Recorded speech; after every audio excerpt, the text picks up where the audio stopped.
And we're live. Hola, Madridistas. Welcome back to another episode of Let's Be Real podcast. If you guys are new here, don't forget to smash the likes and subscribe to the channel. We are on the road to okay. Big up our sponsors as always. Talksport, the biggest sports radio station in the world. Everything on LBR is officially powered by the Talksport Fan Network. Also, go show some support to Fanatics as well, official partners of La Liga and Real Madrid. The affiliated link is in the description below. Right then. Best start to a Madrid season in 64 years. 64 years is equivalent to probably three generations. I don't know the exact equation, but three, four generations at least, right? Um, I've always said this, man. This season just, yeah, it doesn't. When we step out on the pitch, I don't think other teams get intimidated. Even when Carlo was at his worst, I felt like, yeah, that there was a sort of juju there. But nah, man. Every big game, even the Barcelona game, I came on here. I was full of high spirits. We actually won a big game. It was a big, we had the potential to open up a 5 point gap. We did it, and I was over the moon. But I still had to hold my hand up to my chest and accept the fact that we were outplayed at times. We were lucky to not, ship 3, 4 goals to Barcelona that night. Um, Tonight it could have been 10. It could have been 15, Farouk. Talk to me. You watch Liverpool more than I do. 6 or 7 losses.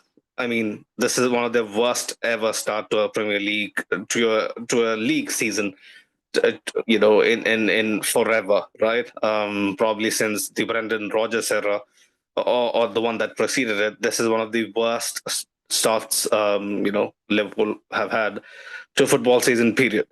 And we go there, we know we are not that great ourselves, but at the very minimum is in expecting your side with the likes of Mbappe, with the likes of Jude Bellingham, Vinicius, and all the quality we possess, both on the pitch and on the bench. I know this is a unbalanced squad. We can go on and on about squad building and how we have kind of let down managers even before Xabi Alonso. But there is enough quality on the pitch to actually muster a couple of decent chances. We had one good chance, you could say, the Mbappe one. The Jude Bellingham one near post, it's a hit and hope kind of shot. I mean, from there you're cornered. There isn't much else you can do. You could argue Alvaro Carreras' chance, where he basically dribbles into his own box. Basically, him again running into a blind alley, hoping and praying something works out. He kind of lays off a cross box pass that Guller was unfortunately he was caught ball watching. He never makes an attempt to actually go for them. But apart from that, Farooq, I can't remember anything that we did to test Liverpool. A Liverpool back line that has been come into such scrutiny. The likes of Van Dijk, the likes of Konate, has come under such attention for being diabolical in terms of their mentality, their willingness to track back, their aggressiveness. They're very very poor aerially for a side that is that has like at least 4 or 5 players above 6 foot. Um, yeah, we didn't do anything to deserve anything from this game, Farouk. We should be thankful that we escaped with a 1-0 win. You're on mute again, by the way. Yeah, we escaped with a 1-0 loss. Yeah, I mean, it's very unfortunate. It's very reminiscent of what happened, last year and even the year before when we won the UCL. It's just, you go to those big teams and you keep playing and playing, and they just sit back and just wait because they know nothing's gonna happen because there is no creativity in the team. You're just gonna keep playing the ball sideways and backwards. You talk about all the players that we have in there, and then you look at that and you're still expecting at least a bit of spark, a bit of something, but like it was just one dimensional. It was basically a copy and paste of what happened last season, basically, like just very one dimensional, predictable, boring football. Like we could keep playing till tomorrow and like we wouldn't create any chance. Hmm. That's just the Yeah. thing. Even you And talk we have about the said this team. about Xabi Alonso's Madrid at least a couple of times, right? This season, Farouk. Yeah, absolutely. I mean, Hmm. I've said like I've okay, I give credit where it's due, but I've said this like I feel like the whole experiment with Arda Güler is going to be the make or break of Xavi Alonso. Yeah, of course, people talk about, oh, there is a linkage between this and that, between this and that. I mean, it's two big away games and it's two shambolic performances. That's just the thing, like the result speaks for themselves. Like you go to those away games and all of a sudden, the infallible Kylian Mbappe, the brilliant Arda Güler and all those guys, like just can't find the connection anymore. Like, and you look at the game today and like, I'm sorry, I don't even know which player I can look at and say he performed well. Thibaut, yeah. Okay, other Thibaut, than that, yeah, who? that's it. Other than that, who? Like you Mm. look at the game and it's like, okay, like what are we doing here? Like, it's so very Militao, to an extent, you one-dimensional. could say, Farouk, to an extent, he I don't know, man. did whatever I he don't know. could. It's just more of the same, Like I know, like yeah, okay, like we gradually see progress in certain matches in certain games. We talked about Mhm. the Valencia game, like okay, Valencia is 18th in the league. Like this is not the Valencia of what they used to be and what is or what is not. But you Yeah. can only play what's in front of you, and I agree with that. Like you see signs of progress here and there, but then you can just come to these big games, and all of a sudden everything goes back to the default settings. Like yeah, something needs to give somewhere. Mm. Couple of the comments, I mean, Ashik was mentioning, I've said this time and time again, right? Like, I don't think he's ready. Ashik was mentioning, did you see that back pass from Dean to no one and Salah picked it up? And if it wasn't for Thibaut, that would have been a certain goal. I mean, the amount of, wayward passes and, sloppy passes, low weighted passes, Dean Housen, who's supposed to be our best ball progressor from deep, um, unacceptable at this level. Like I'm telling you, like I have to side with Farouk in moments like this. I've said this many a times. I gave Housen a lot of chance, to actually prove himself, but unfortunately he hasn't. I mean, the situation with the with the centre backs of the club isn't really great. An aging Alaba, Rudiger doesn't really help. But when you're actually getting picked week in, week out, right, you have to sort of at least play yourself into form. The more I see Housen, nah, man, Carreras as well, shaky, but he at least does something to actually warrant a place in the 11. Housen, yes, he has some neat little last ditch tackles which I love. He has that slide tackle um, specialty. If I must say, he tends to win those challenges that he has no right to win at times. Apart from that, man, even something that he's good at. I don't know if it was the press. The press was from Liverpool was decent. Like I wouldn't say that we were actually comfortable on the ball, but can you expect yourself to be comfortable on the ball when you're away to Liverpool, right? No matter where they are in their season, no matter what they're going through, okay, they might have picked up their first win in God knows how long against Aston Villa at the weekend, but we are going there ready to face the music, right? We are ready to face a tough, hostile atmosphere, and at a club which absolutely despises us. They just hate the living lights out of us, just like we do, right? I mean, the feeling of animosity is always mutual. So there isn't any surprises when we actually step on to the Anfield pitch. We are going to be, met with boos. We are going to be met with, bodies flying left, right, and center. You're ready to basically break us. It was all on display. Like what I do think the biggest telling factor throughout the season has been the lack of leadership on the pitch. When things go out of the book, when things come out of syllabus, then what do we do, right? Like who do we look up to? Can we really look towards Vinicius? Can we really look towards Fede Valverde, Jude Bellingham, Mbappe, Guler, Hausen, um, and be like, yeah, like these are the men who are gonna actually pull us out of this? I don't think we can, because no matter what the coaching instruction is, Farooq, right? Like I'm a football fan just like you, right? Maybe most of the people who are listening in right now and later on would be fans just like us, right? My simple thinking: Vinicius is being double marked, triple marked, right? Like he's basically being, yeah, just taken to the cleaners by Conor Bradley and Konate, and there's everyone on Vinicius. Even if it's a clear coaching instruction, yeah, we must use the left as the outlet because that's our best chance to actually carve something out of nothing, we should, I mean, the players on the pitch, right? The boys should at least have a brief moment of, self-reflection and go, you know what, this ain't working. We have tried sending Vinicius through 25 times. It's not going to work. Conor Bradley has his number, right? We saw that last year. Vinicius wasn't even playing. He played out of his mind against Mbappe. So we know what to expect going down the left. Why can't we do something else? We can't do anything else because we have Kamavinga on the right. I mean, Rodrigo comes on, he tries to do something, but we all know where Rodrigo is at. Why couldn't Guler actually, provide an outlet down the right? Like, why didn't Mastantuono ever, step on the pitch? Who Xabi Alonso apparently trusts the most to actually do something off the right. We never even saw him. Like, I Masanto is don't think. injured. No, I know. But I'm just telling you, in big games, even in the Clasico, did he come on at the end? I think he did, right? I think he Yeah, did. But yeah. this is me just going back to what we suffer from, right? Like, we don't have enough options to actually deal with a slight change in dynamic, because the moment Liverpool pack 10, 11 players into the box, we have no answers. There's no creativity from midfield. There are no runners to even, think of playing a ball in.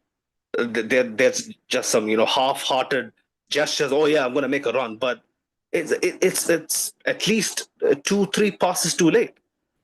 Gravenberch bursting his lungs. Soboslai, all the who else? Conor Bradley himself from right back. Where are our runners, Farouk? Like, where did Valverde, the high-flying Valverde, go?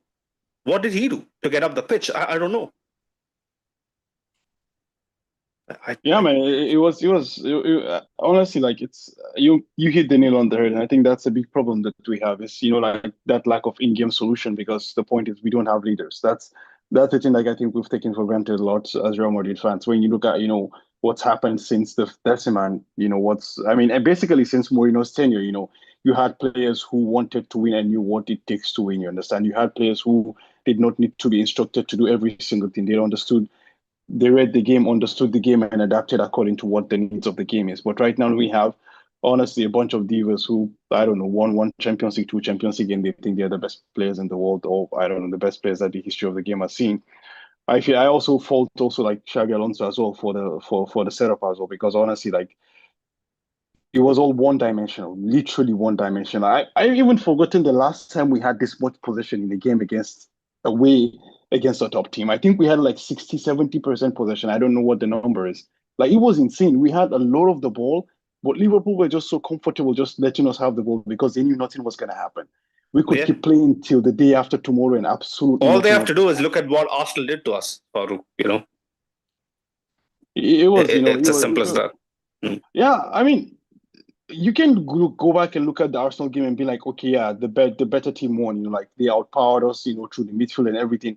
But then you look at the game like, okay, I know, like, Thibaut had to make a lot of saves and what is not. But then you look at the game and it was just like, like, Liverpool were just like, okay, yeah, do your worst. What can you do? Like, they're like, okay, we're not at our best, but we know that you can break us down. You're not going to be able to create any chances. You're not going. I mean, even the corners from Adrian, where were they going? Like, corners were just going, I don't know, even to no man's land, man. So that's just the thing. Like, everything just looked upside down, and I think it started from the setup of the coach, because as you rightly pointed, like, okay, the left wasn't working, but we had no outlet through the right. We couldn't even try playing through the right. We couldn't even do that. Like, I know Trent is coming back from an injury, and what is not, like, okay, like, he can be what's it called, a defensive whatever it is, like. But the point is, at least he gives you an outlet on that right hand side. You're waiting till the 80th minute to bring him on to do what? The point is, he's either fit or he is not. This is just the truth. He is either fit or he is not. We had absolutely no plan B. It was just give the ball to Vinicius Junior. Vinicius Junior goes into Conor Bradley or Soboslai or Konate, and it's a turnover. And the interesting thing also is that I don't even remember us winning a second ball, man. Yeah. I don't. Yeah. I don't. Of course, I'm sure we won some, but, like, I mean, it's insane the amount of second balls Liverpool won. Like, it's insane. Really, you talk about the runners. That's the point, right? Like, I mean, the ball drops. These guys are there. Malak McAllister, Soboslai, Brad, what's he called? Gravenberch, Bradley. Those guys are all over the place. Even what's he called? And Robertson roll back the clock, man. And Robertson Mm. roll back the clock, man. He has been quite atrocious in a couple of Premier League games, man. But all of a sudden, man, here he is against Real Madrid because there is literally no one to to provide him a threat on that right hand side, which is Liverpool's left hand side. It's really, I don't know, man. I just feel like there's a lot of imbalance in the team, but again, there's just this lack of in-game leadership that we're seeing from our players. Honestly, like we have a lot of these players who like to talk the big talk, but they don't know how to walk the walk, man. Like the point.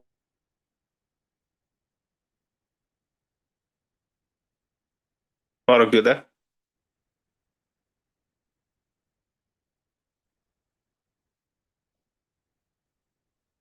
Farooq, I think we lost you. Can you hear me? Yeah, okay, he's won a couple of French leagues, and then so what? Like you look at Mm-hmm. all these players, like, but then you look at what we had in the past, like Benzema was winning leagues with Lyon, competing in the Champions League. We know what Cristiano Ronaldo was. We know what Marcelo is, Ramos, Iker Casillas, Toni Kroos, and all those guys. We know what they were. But right now, we just have a team that honestly, like, there is this lack of responsibility in the team. There is just a lack of responsibility, lack of leadership in this team. And I don't know how that will have been. And I know that I advocated for the departure of Luka Modric because time was up. But looking back now, like it feels like yeah, these guys are not willing to, take that step, honestly. Mm. These guys are absolutely not willing to take that step. And I also think the absence of players like Alaba and also Rudiger also makes it even more, more glaring as well. I know like Carvalho is not the most, you know, he's not the leader that we have that we've seen in the past, with the other players I But just yeah, at least on mentioned, the but at pitch, least he's he'll better. be. Mm. Exactly. But Mm. at least he would have, he's better than whatever it is that we have right now. And I feel the same for David Alaba as well and Antonio Rudiger as well. So I feel like, those guys also could offer a certain amount of leadership to, to what we have right now. Because basically it's just honestly like it's Fede Valverde as a captain. Yeah, phenomenal player. It's Vinicius Junior as a captain. God help you, that's just the case.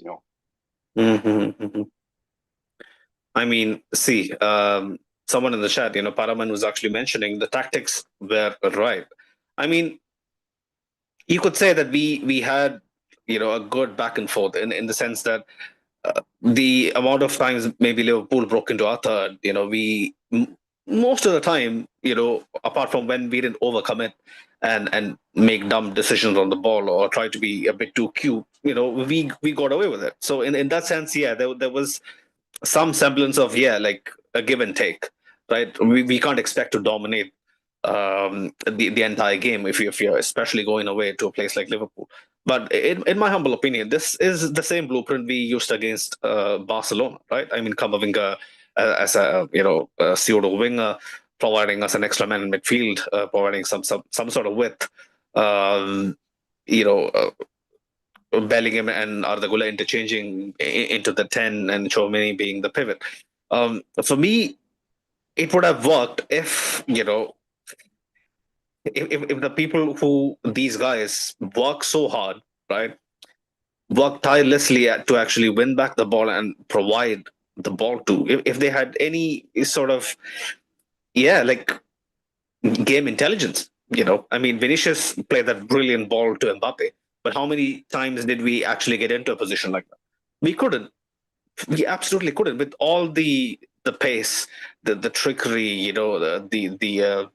um, the athleticism we have in our ranks. We just couldn't really, push Liverpool into making mistakes, because if you actually watch Liverpool throughout the season, they're a side that, on paper, when you're playing against them, they look a decent side, right? They're reigning Premier League champions. They just strengthened their squad by what, like 400 million. So they look pretty decent. But when they look shaky, when they actually start to look at each other, is when they are questioned with awkward situations to deal with. Like um, a 1v1 in transition, right? An odd ball into the box that has no right to be put in. People trouble them with throw-ins, right? But all we did was basically, like hope and pray that Vinicius takes on three men and comes out clean on the left side, or just like try to play the most telegraphed pass in fucking history, in between Konate and Van Dijk. Like I don't know who these guys think they are, because they completely look like a pub team for me. That's why the title of the post match was, this is the pub team in disguise, because I've seen this Madrid for way too many games, ever since the last season. I know people would say, Xabi Alonso needs times to actually, imprint his ideas, his methods and whatnot. But come on, man, you have to really get your players up for a Liverpool game, right? This is a European Classic. There's so much on the line. I mean, Thibaut was coming out in the post match presser, and he was like, we have to be calm. We are going to play Olympiacos. That's not going to be easy. If we win that, we might get a top 8 finish. If we do that, this match might well be forgotten, right? But it's again a question of how good is this side when it comes to big games? How good is this side when they are going away? For a fact, Farooq, I can see, like, if you wake me up from the sleep and ask me if we play that Classico away at the Montjuic, are we winning or losing? I would still tell you we are losing. Simple as Farooq. It was the Bernabeu carrying us through. Because whenever we have gone away to decent sides, we just look shell shocked. We look like we don't know how to play, 5-yard pass. The amount of times, Farooq, Hausen is trying to link up with someone in midfield. Jude Bellingham is trying to link up with someone in midfield. Mbappe trying to link up with someone in midfield. Fede Valverde trying to take a stride. He can't even like bring the ball under control. Like I don't know what's up with the team's composure. Like it's concerning. And my fear is every week, we actually play top sides. It's been proven right. Yeah, man. Let me get into a few of the comments quickly. Yeah, Paraman was mentioning, not even under Ancelotti we played this badly. He was saying, Ashik was saying, even Mr. Consistent, Jude was off his game. Mbappe was nullified, and why doesn't Vinny ever use Alvaro's overlap? Every time he overlaps, Vinny either holds the ball or passes it back or runs to the touchline. I would say it's a bit of both. Like, I'm not going to blame Vinny entirely on it. I think it's a tactical instruction to actually use him as a dummy. He did play Alvaro Carreras on a great overlap. I mean, underlap, sorry. On a great underlap that maybe Alvaro could have done a bit more. He tried to be a bit more safe, in that occasion. But yeah, it's very clear that, the chemistry on the left isn't great. So yeah, I hope you guys understand this wasn't a Mendy problem, right? Mendy is no Carreras, Mendy is no Fran Garcia, but he's an able body. He can combine with people, but what can I say? Nah, man, This come on, you is can't say that was a Mendy problem. Like the point is that there's been a change in Vinicius Junior. Anyone who's watched Vini knows that there's been a change in Vini. This is just the truth. Like whether we like it or not, like that was a mm, Mendy problem, but now it's not a Carreras problem. It's a Vinicius Junior problem. maybe it's Vinicius my Junior, soft Vinicius spot for Junior him. thinks he's the next Jesus Christ and he can walk on water. That's just the thing. Like, bro, you didn't win the Ballon d'Or. Move past it. That's just it. End of story. You understand? But right now, like Carlo Ancelotti and the club has enabled Vinicius Junior so much to the point that right now I don't know if there's a return for Vini Junior. They have enabled him like, bro, like Vini is a sports brat, man. Like literally, those kids of rich people that they don't know any other alternative. Like the club and Carlo Ancelotti especially have enabled Vini to the core. I don't know if there's going to be a return for Vinicius Junior because I remember I think Ashik was saying in the preview actually when we were with Kanishkin, he mentioned the fact that no, Yeah. sorry, it wasn't Ashik. It was actually when we did the Valencia preview.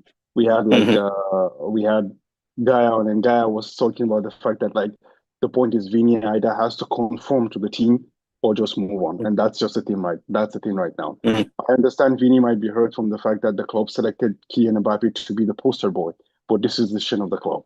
It's either you take Mhm. this or you move on. Right now, Vinicius is a negative to the team, no matter what he does. He takes away the more than he gives at this point, at least so far this season. And we saw that even for a lot of last season as well. So the point is, It's a very actually that was a very very valid point. Like the point is, okay, it's not working. You're going into a wall every single time. When Karas is underlapping, then use that as an outlet. Mm, But no, like mm, he's just doing the same thing over and over and over and over. And I think that's what people define as insanity or whatever it is. Well, yeah, I don't know, man. I've said this many times. I just feel like Vinicius and Kylian Mbappe cannot coexist. I don't really care about what they post on social media or how they celebrate their goals. I just don't see it happening. mm, yeah. And also to that point, Farouk, Mbappe, if they can coexist, I mean, the perfect solution would be, you know, both of them on either wings, right? This is a dream, proposition, right? Both of them, pick whoever you want, right? Like Vinicius, you could argue, yeah, he's the best off the left wing. Mbappe, since he's so brilliant at scoring goals, even from the right, if he gets a half chance, he might, get to score that. So put them on either side and bring in a proper striker. I think there's a real formula there. But the way things are looking, these guys are all way too similar, way too similar, way too similar. They just, yeah. Mbappe tried to do stuff from the right tonight a lot. It was kind of Mbappe and Jude Bellingham up top at times. Um, but yeah, it's clearly not working for Vinicius. I mean, I get the detractors, but at the same time, I feel sorry for him because Vinicius, we know what Vinicius' delivery is about, Farouk. When even at his worst, he gets a couple of decent deliveries in, and if we have a recognized striker, I do think it's going in. Those chances, I do think it's going in for him. He created a very good chance for Mbappe as well tonight. Even when he supposedly had a bad night, he did create a best chance of the night. Um, but yeah, the whole synergy in the squad doesn't look great. We are kind of plugging holes with Arthur Kula, plugging holes with Kamavinga. This is Real Madrid. I mean, Yeah. man, unbelievable. When Sid used to tell me, like he knows for a fact from the people he speak to on the inside, we aren't as serious to actually win stuff. We are okay with going a couple of years, challenging for stuff, going deep into knockout competitions, but actually okay with letting other teams win. It doesn't sit right with me. I mean, when I first listened to that, I was like, come on, man, you got to be fucking kidding me, right? But the more I see this team in action, the more I see our transfer strategy, spending 65 million on House and Carreras and basically calling it a day without actually reinforcing the midfield, bringing in a proper striker to actually put some, or even, like I don't know what's going on with Gonzalo Garcia in training. Xabi Alonso might not be seeing what he likes to actually, give him more minutes. The Endrick situation, yeah. How can like this is the thing, Farouk. If you're a rival fan, right, and your team is playing Madrid, are you intimidated like you were used to maybe 2 years ago? You're not. You're not. It's as simple as you know. People can wax lyrical about the Madrid and the Champions League. This is their trophy and whatnot. But unless we roll up our sleeves and get ready to get dirty, and I don't know. I don't know. And what's with the challenges we make, man? Last ditch, Yeah. schoolboy stuff, So schoolboy stuff. exactly that's the thing. Like man, when there is no coordination in the team, you're always playing catch up. That's just the point. Literally every second ball you lose, you're trying to like put yourself back in position. That's what Liverpool did a lot. Like like we had the ball for so long doing nothing, and then the ball goes up in the air, the ball comes back down. It's with a Liverpool player. You just literally. I mean, even the goal that was called was from a foul from Chouameni, which was basically a stupid foul because like Jude again you Bellingham, Jude lose. Bellingham. It Chomini was did a, the foul before that, I think. okay, okay. It was basically so that's just the thing. Like it's But it was, I think, two or three, you know, two or three tactical fouls, if I may, exactly. one Yeah, after the other. there was one from Vini, there was one from Jude, there was one from what's he called? I think Carreras as well, if I remember correctly. Uh, Mm-hmm. there was one from we talked about the Chouameni one beforehand as well. So like there were lots of like cynical fouls there, like here and then. Again, and I said like that's just a thing, like like when you have the ball for so long and you're just sloppy in possession because like that's I mean you talked about that like earlier, like in the first half we had that very good save from Thibaut Courtois off the I think it was Soboslai, right? The pass from Words. Yeah, yeah, yeah. 1v1 Like as they, well. Mm. yeah, I think it was a sloppy pass from Hoyson, yeah, which we talked about. So like that's the thing, like like those sloppy passes, not winning the second balls, all of this, just compiled to like it's mistake upon mistake upon mistake upon mistake. I can understand like yeah, okay, these are mistakes and all that, but I just feel like in my opinion, all of this just started with the whole team selection that came up from Xavi Alonso because like not having an outlet down the right, in my opinion, was a mistake. Just that's because okay, yeah, we've seen Fede Valverde do perform a certain role. But this is not what Kamavinga can do. This is not what Kamavinga does.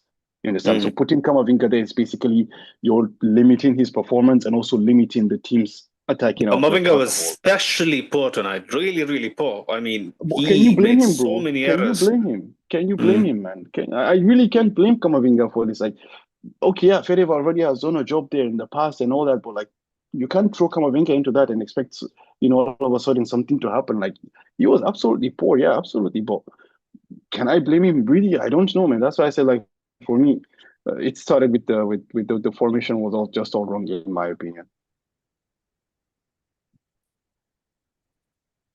Well. Xabi Alonso was actually mentioning, there are ways to lose.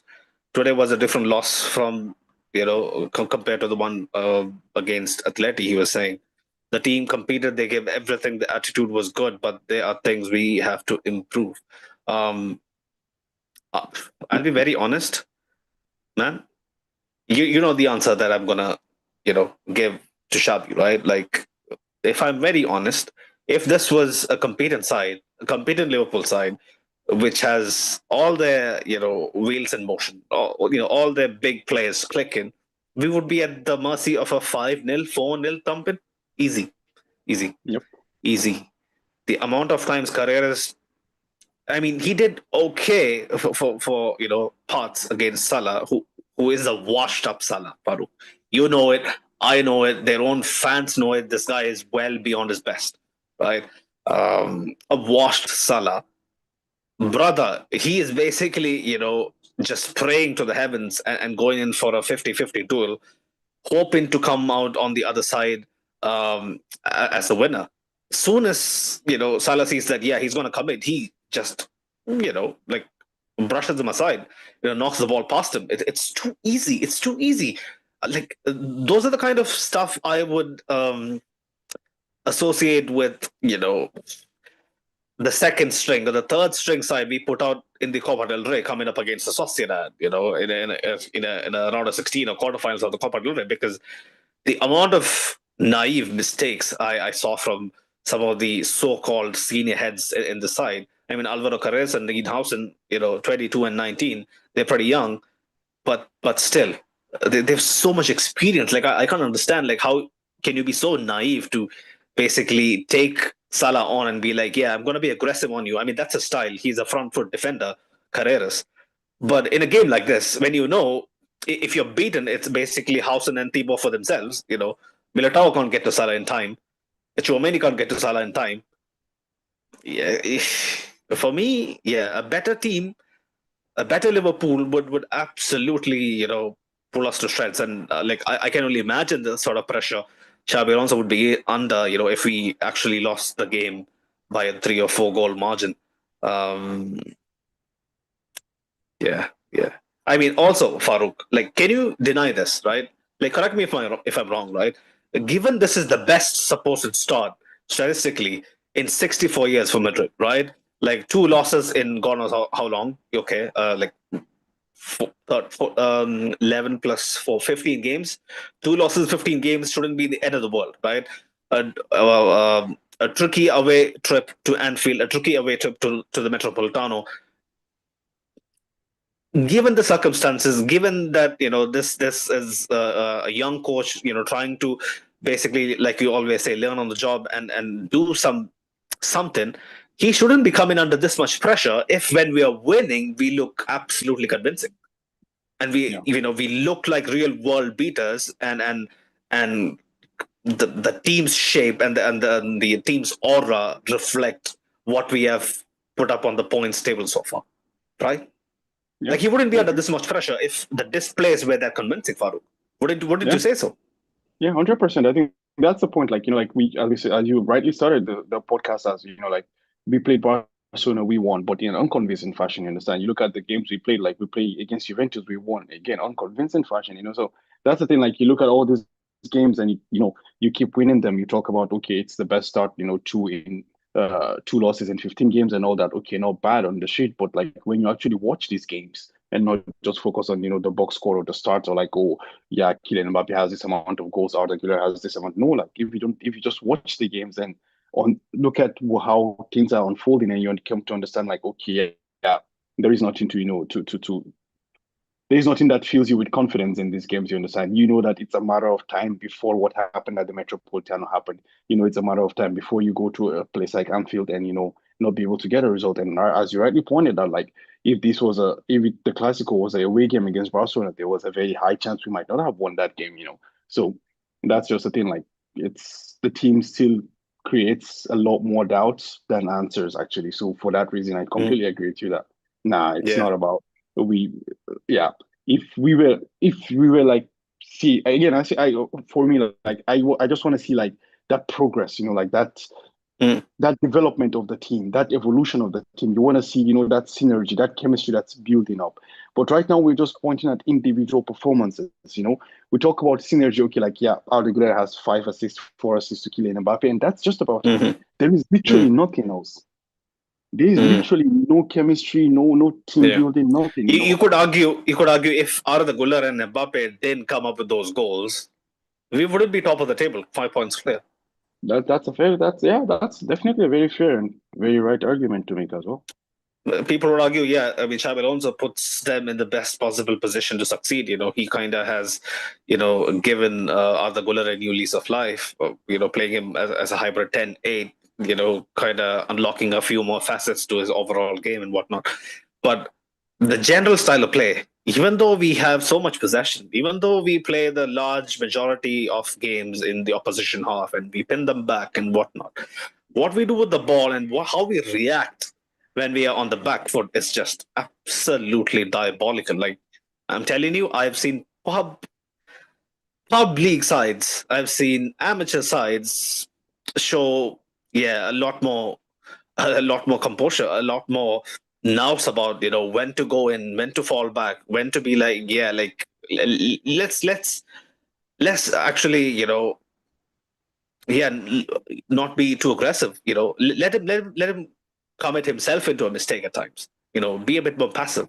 Um, yeah. Well, then again, I've said Hausen has looked way too passive, almost unwilling to actually confront his attacker at times earlier this season.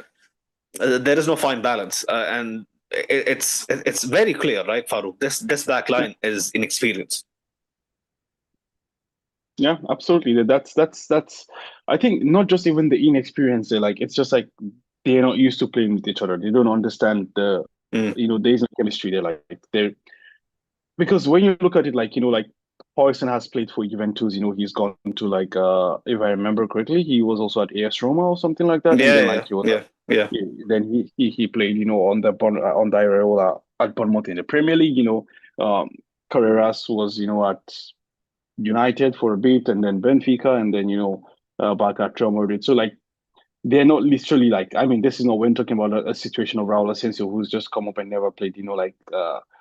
Is not experienced at the highest level. Of course, like the level that those both players I mentioned have played is not up to the level of what Real Madrid is. Like Real Madrid is Yeah. competing on it's a different monster entirely. I do understand that, but in the context of like having played games on at the top flight, you expect a bit more.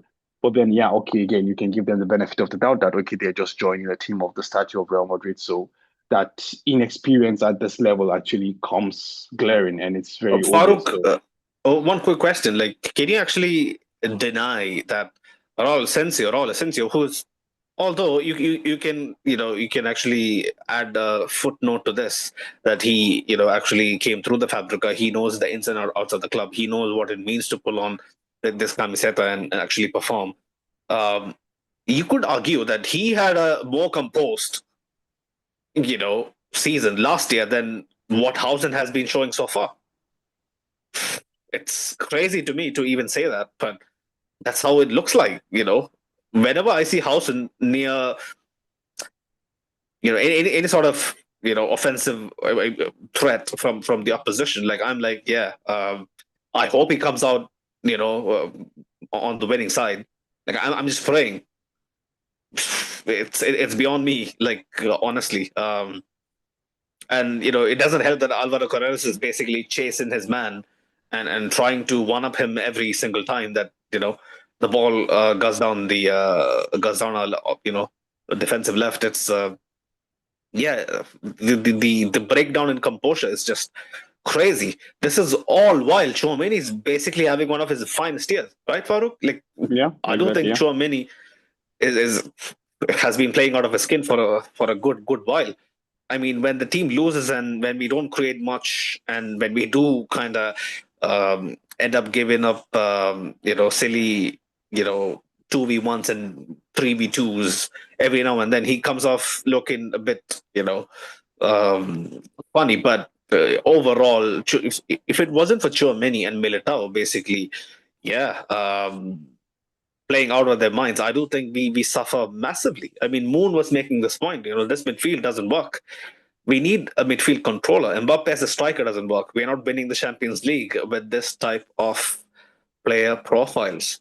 I mean, who can actually argue with that? I mean, we all shower praises, at Mbappe. He has, like, all of a sudden, like, Sahil comes on here. I'm not blaming Sahil for this, but this is the general narrative. I mean, it's okay to get carried away with the hype and okay to be happy. Like, I'm not trying to actually bring people down with the result away to Anfield. But I've said this time and time again, Mbappe in transition looks like, yeah, this guy is a real deal, and he is in transition when he has the space to stretch his legs. He can just, yes, kill you for speed, kill you for trickery, kill you for shimmies, feints, you name it. But when a team is disciplined and compact and they are being like, okay, Mbappe, show us what you got, right? Can you actually break us down?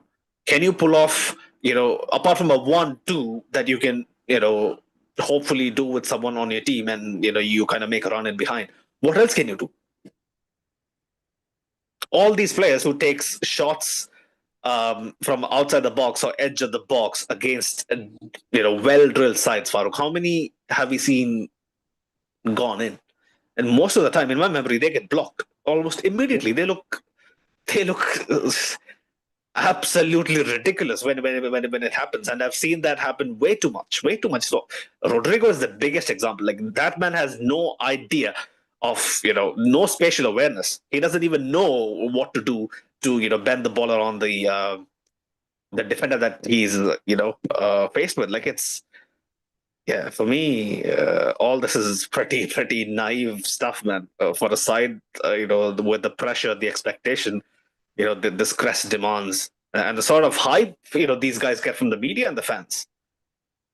I mean, yeah. For me, when I see the delusion on social media, when I see the delusion, when I speak to some of my friends, and what I see on Instagram, Twitter, and whatnot, it's crazy to me. Like it really looks like we are watching different sides at times, Farouk. The way they hype these guys up. But probably younger fans, right, Farouk, who wasn't here Yeah. when we actually played the way we were meant to play. That's what I believe. That's what I kind of give them some slack. And I'm like, yeah, I mean, maybe you were like 5 or 6 while we won all that. And yeah, yes, you saw some of the highlights. That doesn't equate to how hard we fought for every fucking 50-50. How much we were willing to put the body on the line. How much were we willing to actually change, the course of the tide inside games where we were on the back foot, right? Um, the Juventus game that we had no right to win, the 93rd minute penalty or whatever. Does this side do something like that? I don't think so. I don't think so. The leadership we had a couple of years back with Cruz and Modric and the likes inside the team, and Rudiger, Alaba still. I mean, Alaba was injured, but that team had something about it. Like, I don't know if it was the whole, Jude Bellingham up top, the formation we were playing in, how solid we were. We just had that never say die attitude. Like, it just isn't the same, Farouk. I don't know, man. I don't know. I don't know, to be honest. Yeah, Man, that's the point. Like it's about the you have people on the pitch who know what it takes to win. Like you have people on the pitch who have a significant understanding of the game. They have the ability, to not just wait for the coaching staff to tell them what they need to do. They know that okay, this is not working. We need to develop a solution in the game. This is one of the things that we're lacking. And generally this comes from midfield generals. We've been lucky that for the past 10, 15 years we had the KCM. So like these are guys who, understand the game, are able to take the game by the scruff of the neck, do stuff, make stuff happen, and stuff like that. Right now, we don't have such players, honestly, on the team. Like yeah, we have players who are really good, but like when it comes to mentality, like your mentality is not top notch, and that's just, I think we're mm, suffering from that as well. Both the leadership and the mentality of the players is not just what it used to be. how devastating did we look against Valencia? A side that barely was willing to, yeah, like push us into a challenge. We just outplayed them. We just ran through them. Come to Liverpool, come to Atleti, even Barcelona. I mean, a Barcelona that didn't have Rafinha. Lewandowski. Yeah, you could argue he's in their, their focal point per se this season, right? But Barcelona clearly not at their best, not missing their main man. You could argue in Rafinha. They still made some crazy chances. Then you could say this is a classical. How much can we expect our team to dominate them despite being at home? Man, for me, all the big games under Xabi Alonso, even the PSG one, they just completely, took us to the shops. They just, yeah, like we didn't even. I don't think we even created half a chance against PSG in the Club World Cup. So this is more of that. The more I see this team play big sides, we just look clueless. It's almost like all the players are just looking at each other to do something. Yeah. I don't know. I don't like Mbappe is basically trying to dribble the whole Liverpool side from midfield. Vinicius trying to do the same down the left. Yeah, it looks like there is a tactical setup, there's a tactical framework, there is clear instructions on what to be done. For example, how Guller and Bellingham alternates. How when we played against Barcelona, when we play against Liverpool again, Kamavinga and Mbappe kind of form a right side that we lack at times to get us out of pressure. But in execution, all these players, misplace easy passes, lack composure on the ball, almost look like they're pondering on the ball so much that they are unaware of the guys chasing them. The amount of times I've seen are players losing possession because they didn't know what was going on around them is borderline crazy for me at this level. When you're playing the Champions League away at Anfield, these guys are just dreaming on the ball. Yeah, man. Like even at Carlos' worst, I didn't think we looked this pedestrian. Like, yeah, I'll be very honest. I knew this was going to take time, but I didn't know we're going to lose. We were going to lose any ounce of respect we had on the European stage. Farouk, it's hard for me to swallow. I'll be very honest. Yeah, man, I can understand. I can understand, the bitterness of this. But again, let's see, man. Like, I mean, the only thing we can do with Xavi is give him time, honestly. Like, I know it's 15 games into the season now, and honestly, I haven't seen anything that's warrant, confidence. I know, yeah, you talked about, it's the best stat in 60 years or whatever amount of years, but like, just watching the game, you still just don't feel that confident. You don't feel that, that evolution. You don't see the developing chemistry there. So that's the thing. Like, I don't know, like, for how long would you have to keep, talking about giving the coach time and all that stuff? Well, yeah, but I think that's just the thing. Like, the point is that the club has chosen to, like, invest and trust in Xabi Alonso, and we only can give him time and see eventually if something's gonna, develop as the season goes along. Mm. Yeah, do you think the players actually play for him, Farouk? I mean, the point is that we've seen the athletic group have written, I don't know, 10 articles in the last, I don't know, 5 days or whatever about like, oh, their Mm. players who are unhappy with the whole thing that's going on and they don't this and Yeah. that. Yeah, I think like where there is smoke, there is fire. I do feel like some of the players most likely might not necessarily be playing for him, and that's just the thing, Mm. honestly. How Mm. will that? Well, again, like the way you look at it again, like I feel like the big guns, the Kylian Mbappe's, the Jude Bellinghams, the Thibaut Courtois, like they're happy with what's happening, right? So I think Mm. that's just the point. Like, I mean, if those guys are But happy, then it's pretty ridiculous for me to even pose a question when we are top of the table, right? Like 5 points clear, 3 wins in 4 games in the Champions League, only a 1-0 away loss at Anfield. Like this can happen to even the best teams in their best form, right? Away to Anfield, losing 1-0 isn't really the end of the world, right? But it's just the way the vibe, the energy that this team has given me. It doesn't seem like really, really reliant on hogging the ball, right? Basically, playing the opposition half and then just being pretty ball heavy. We are no longer under Carlo, so I'm pretty sure the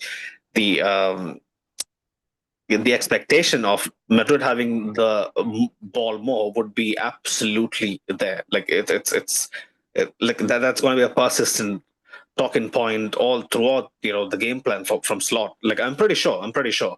So Liverpool side that's going through a huge crisis, right?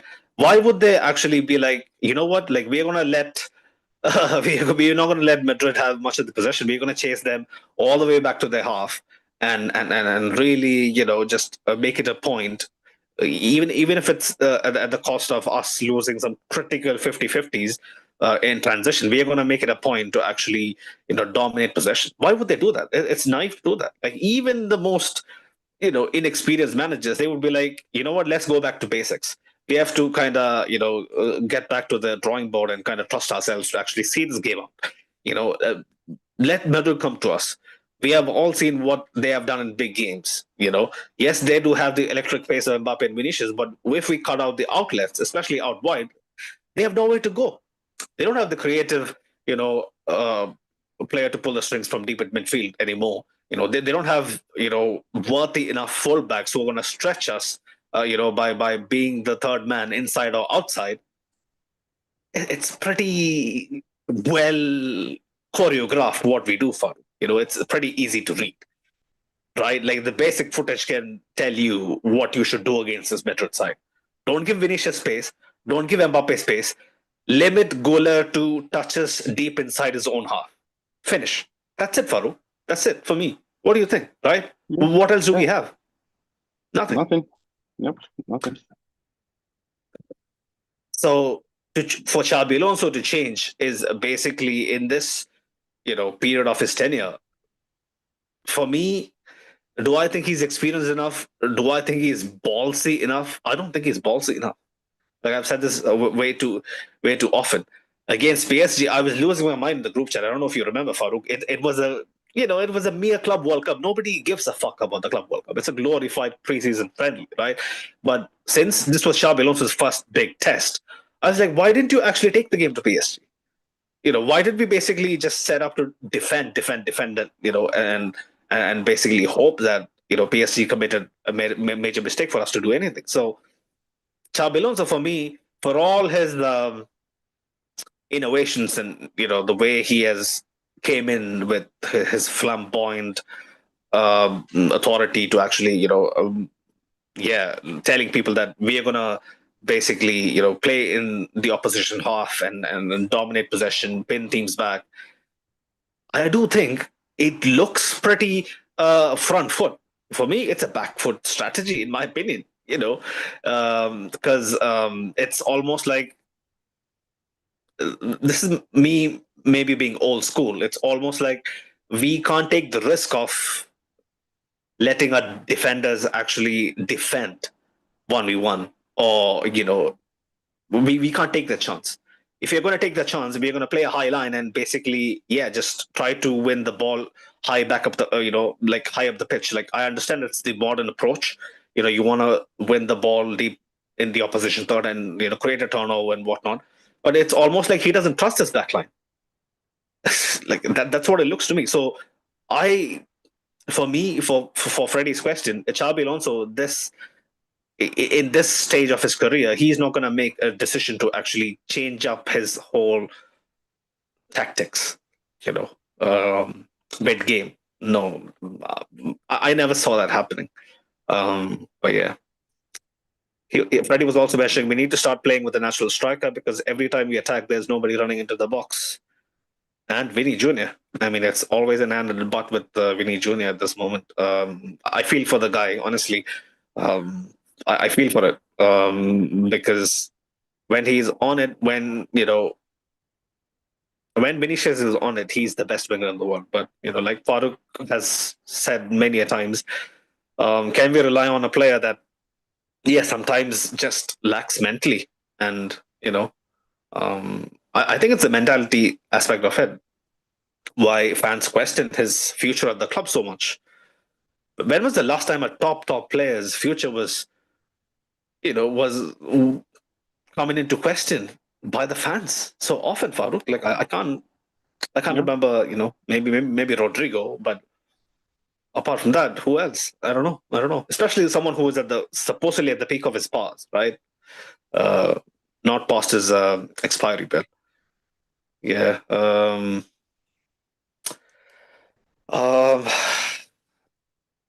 Quickly, I mean, Van Dijk was mentioning, Thibaut actually, reminded him of his 2022 heroics and whatnot. The funny thing is, Farooq, if you remember, like Thibaut actually gets half a hand to the Alexis McAllister header. I mean, it goes through his palms almost. So he was almost ready to even save that to keep us in the game.